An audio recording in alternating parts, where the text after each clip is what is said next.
lies about Alvin. And for my personal friends watching this, you know exactly who I'm talking about.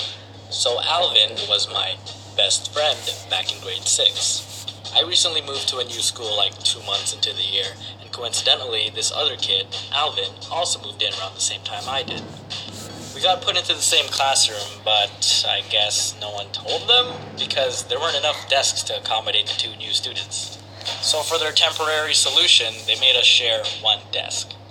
It was kinda awkward at first, but we became close friends pretty quick since we were both the newbies, and also since we literally sat inches apart from each other. What I wish I realized sooner at the time was that Alvin was a total douche.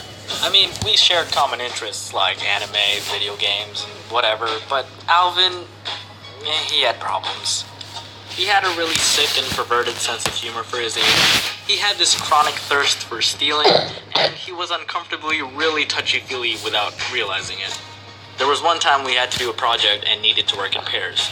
The assignment was to build a bridge structure out of pasta. Luckily for me, I didn't have to work with Alvin on this project. Unluckily for my friend Marco, who was Alvin's partner, hot glue was involved in the construction of this bridge. So on the day of submission, we all got to class with our bridges, and I see Marco with his arm bandaged. We're all like, dude, what happened?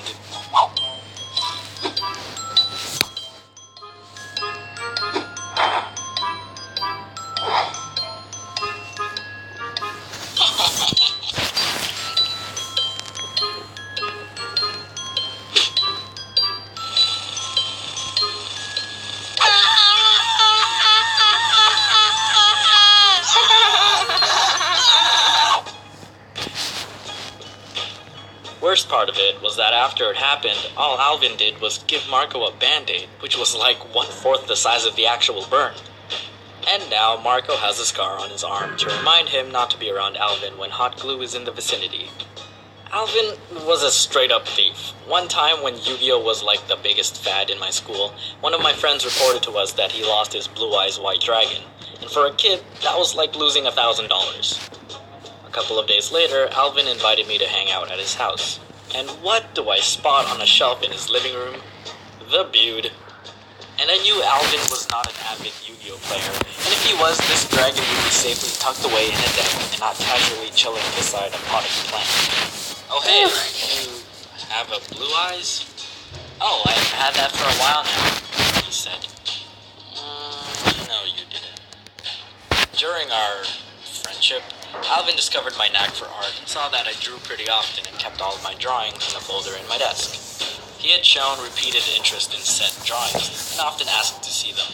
One day in grade 7, in which we were in the same class again, some of my drawings went missing. There were really only a few suspects, but Alvin was the main one.